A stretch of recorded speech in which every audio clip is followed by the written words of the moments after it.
आइए इस लेक्चर में हम लोग सीखेंगे। चैप्टर हमारा वही है, डिसोल्यूशन ऑफ पार्टनरशिप फर्म।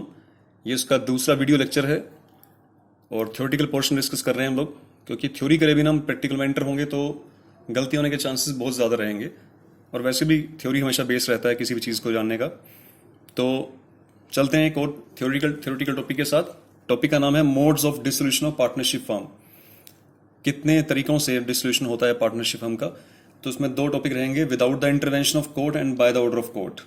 बिना किसी कोर्ट के परमिशन के या बिना किसी कोर्ट की सहायता के या फिर कोर्ट के ऑर्डर के साथ। ठीक है, तो बात करते हैं पहले without the intervention of the court. बिना इंटरवेंशन ऑफ बिना कोर्ट के इंटरफेरेंस के भी डिसोल्यूशन होता है। कैसे होता है? बाय द म्यूचुअल एग्रीमेंट, ये सेक्शन 40 रहेगा। By the mutual agreement when all the partners are agreed. Mutual agreement का मतलब क्या हुआ कि जब सभी पार्टनर्स, पार्टनरशिप फर्म में 3 पार्टनर्स है मान लेते हैं, लेट ए बी एंड सी, और तीनों चाहते हैं, तीनों ही ये चाहते हैं कि हम लोग फर्म का डिसोल्यूशन करें, फर्म हमारी नहीं चल रही है या प्रॉफिट में नहीं चल रही है या नहीं चल पा रहे नहीं कैरी ऑन कर पा रहे बिजनेस को। तो अगर वो चाहते हैं ऐसा म्यूचुअल एग्रीमेंट से तो वो डिसोल्यूशन कर सकते हैं पार्टनरशिप फर्म का। Next, compulsory dissolution, section 41। Compulsory dissolution का मतलब है कि व्हेन ऑल और except one partners become insolvent. जब सारे पार्टनर दिवालिया हो जाएं, इंसॉल्वेंट हो जाएं, या एक को छोड़कर बाकी सारे दिवालिया हो जाएं, तो फर्म का कंपल्सरी डिसोल्यूशन हो जाएगा। कोर्ट की जरूरत ही नहीं पड़ेगी, यहाँ पे ऑटोमेटिक डिसोल्यूशन हो जाएगा। बिजनेस बिकम अनलॉफुल, या फिर एक और कारण है कंपल्सरी डिसोल्यूशन का, जब आपका बिजनेस अनलॉफुल हो जाए। अनलॉफुल का मतलब बिजनेस जो है वो गैर कानूनी ढंग से चलना शुरू हो जाए और कोई शिकायत कर दे आपकी। ठीक है, जबकि बिजनेस की डेफिनेशन में, पार्टनरशिप की डेफिनेशन में लिखा हुआ है कि कैरी ऑन बिजनेस, वहां पे बिजनेस की बात होती है एक लॉफुल बिजनेस की, यहां पे बात हम कर रहे हैं अनलॉफुल बिजनेस की। नेक्स्ट रहेगा on happening of an event, कोई घटना घटित हो जाए, सेक्शन 42। कौन सा इवेंट की बात यहां पे हो रही है? पहला, इंसॉल्वेंसी ऑफ ए पार्टनर, कोई पार्टनर दिवालिया हो जाए। Next, fulfilment of the object, जिस ऑब्जेक्ट को लेकर, जिस उद्देश्य को लेकर पार्टनरशिप शुरू की गई थी वो पूरा हो जाए। मान लीजिए एक फ्लाईओवर के लिए पार्टनरशिप शुरू की थी, ए और बी ने ज्वाइन अपना हाथ मिलाया कि हम एक पार्टनरशिप करते हैं, एक फ्लाईओवर बनने वाला है हमारे शहर में, उसको पूरा करेंगे, मिलकर पार्टनरशिप करेंगे, प्रॉफिट लॉस आपस में इक्वल बांटेंगे या जैसे भी बांटेंगे। तो पार्टनरशिप आपकी ऑटोमेटिकली खत्म हो जाएगी जब वो फ्लाईओवर बन के फिनिश हो जाएगा। कोई बिल्डिंग का प्रोजेक्ट है, कोई सड़क का प्रोजेक्ट है, तो इस तरह when the fulfilment of the object, partnership automatically over हो जाएगी, डिसोल्यूशन हो जाएगा पार्टनरशिप हमका। नेक्स्ट है on the expiry of the period. कई बार पार्टनरशिप एक पर्टिकुलर टाइम पीरियड को लेकर शुरू की जाती है। जैसे मान लीजिए हम लोगों ने 2 पार्टनर्स हैं इकट्ठे हुए या 3 पार्टनर्स इकट्ठे हुए, उन्होंने कहा कि हम लोग आने वाले 2 साल के लिए पार्टनरशिप करेंगे। ठीक है, 2 साल के लिए उन्होंने कोई टर्म्स फाइनल की। तो जैसे ही वो 2 इयर्स कंप्लीट हो जाएंगे तो partnership came to an end, partnership over हो जाएगी आपकी। नेक्स्ट है बाय नोटिस। कई बार क्या होता है कि सेक्शन 43 है, क्या होता है कि पार्टनरशिप, कई बार पार्टनरशिप एट विल होती है। पार्टनरशिप एट विल का मतलब when the duration of firm was not fixed. Duration fix नहीं होती कि हम लोग कितना टाइम के लिए पार्टनरशिप करेंगे। पार्टनरशिप एट विल का मतलब कि जब तक चलती है चलाएंगे, जब लगेगा कि नहीं चल रही है तो ओवर कर देंगे। That is partnership at will. ठीक है, विल का मतलब इच्छा से बात कर सकते हैं हम लोग।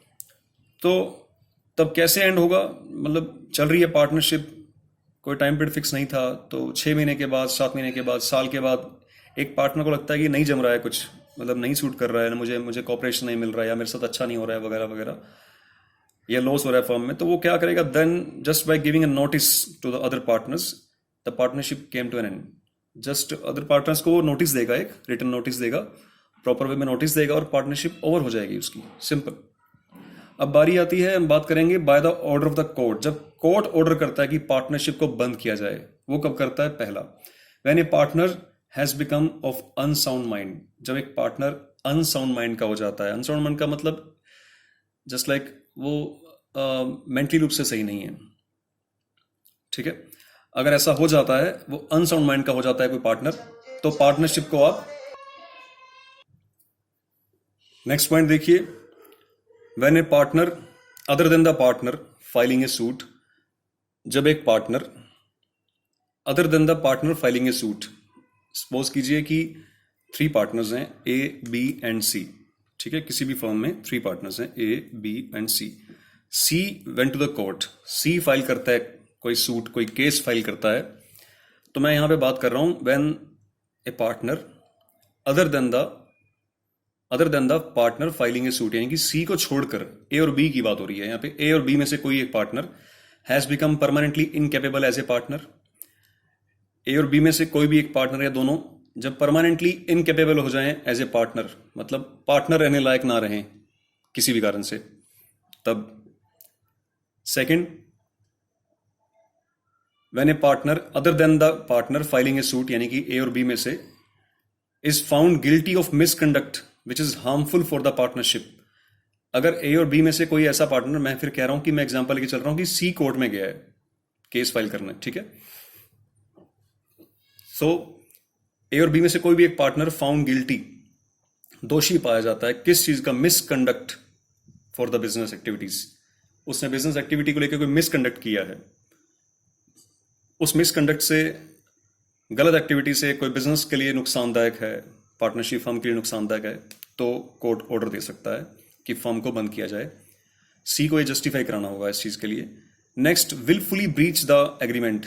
ए और बी में से कोई भी एक या दोनों मिलकर किसी एग्रीमेंट को ब्रीच करते हैं, तोड़ते हैं। पार्टनरशिप का कोई एग्रीमेंट था, मान लीजिए प्रॉफिट डिवीजन का ही एग्रीमेंट है, तीनों का इक्वल प्रॉफिट था, बाद में ए और बी कहते हैं कि हम लोग सी तेरे को प्रॉफिट नहीं देंगे, या सी को कम प्रॉफिट में से शेयर देंगे, या दोनों इंटरेस्ट ऑन कैपिटल ले रहे हैं, सी को इंटरेस्ट ऑन कैपिटल नहीं दे रहे, खुद दोनों सैलरी ले रहे हैं, सी को सैलरी नहीं दे रहे, जबकि बातचीत थी कुछ और बाद में वो कुछ और बिहेव कर रहे हैं, तो ऐसा कुछ ब्रीच ऑफ कॉन्ट्रैक्ट होता है, तो सी कोर्ट जाकर इस चीज के लिए कोर्ट से परमानेंट ऑर्डर ला सकता है, मतलब order of the dissolution of partnership firm के लिए। ट्रांसफर द होल, नेक्स्ट है ए और बी की बात चल रही है। Transfer the whole interest to third party. मान लीजिए ए ने बी और सी से कंसल्ट किए बिना ही, या फिर सी से कंसल्ट किए बिना ही ए ने अपना सारा का सारा शेयर जो था वो किसी थर्ड पार्टी को, यानी कि अपने ब्रदर को या किसी रिलेटिव को या किसी फ्रेंड को शेयर कर दिया, डी को ट्रांसफर कर दिया। जबकि क्या रहता है कि नया पार्टनर एडमिट होने के लिए बाकी पार्टनर्स की सहमति जरूरी होती है, with the consent of all the partners, ऐसा रहता है। तो अगर कुछ इनमें से कोई भी एक कारण होता है तो कोर्ट ऑर्डर दे सकता है डिसोल्यूशन के। नेक्स्ट है, when the court is satisfied that the firm can not be carried on accept eight A loss. जब कोर्ट को ये सेटिस्फाई कर दिया जाए कि जो ये फर्म है, या कोर्ट सेटिस्फाई हो जाए किन्हीं कारणों से कि ये जो फर्म है ये लॉस के अलावा और किसी भी ढंग से नहीं चल पाएगी, मतलब प्रॉफिट नहीं है इस फर्म में, ठीक है, इन फ्यूचर प्रॉफिट नहीं कमा सकेगी फर्म, लॉस में ही रहने वाली है, तो ऐसी फर्म को कोर्ट ऑर्डर दे सकती है डिसोल्यूशन के। लास्ट है, या फिर एनी अदर रीजन, कोई भी ऐसा और रीजन जो कोर्ट को ठीक लगे किसी भी फर्म को डिसोल्यूशन करने के लिए। तो यहाँ हम लोगों ने इस वीडियो में 2 टॉपिक समझे हैं, modes of dissolution of partnership firm की, किन किन तरीकों से फर्म का डिसोल्यूशन हो सकता है। पहला केस था without the intervention of court, जब पार्टनर्स आपस में डिसोल्यूशन करने की सोचते हैं, म्यूचुअल एग्रीमेंट से, कंपल्सरी डिसोल्यूशन से, on the happening of event, या बाय गिविंग नोटिस। और दूसरा था by order of the court.